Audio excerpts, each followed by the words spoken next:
The Assam Cabinet's approval to include Manipuri as an associate official language in 4 districts of Assam has been wholeheartedly welcomed by the Manipuri community living in Cachar. The Cachar Manipuri Youth Front has termed the Cabinet's decision as historic. Notably, the Cabinet has given the approval to include Manipuri as an associate official language in 4 districts including Cachar, Karimganj, Hailakandi and Hojai. The decision was taken in the interest of protecting, preserving and promoting the cultural, social, linguistic identity and heritage of the Manipuri people living in Assam.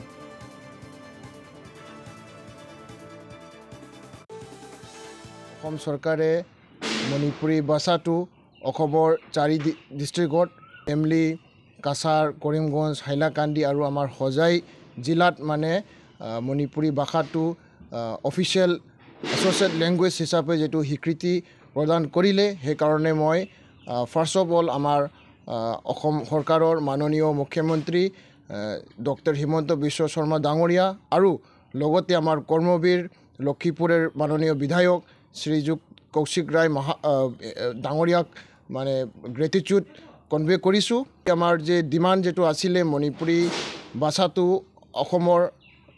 one of the associate official language হিচাপৰ recognition কৰিবলৈ যেটো demand কৰিছে সেই ডিমান্ডটো পূৰণ কৰিবলৈ কাৰণে পূৰণ কৰিছে সেই কাৰণে মই বিশেষ ধন্যবাদ আমাৰ অসম চৰকাৰত জ্ঞাপন কৰিছোঁ।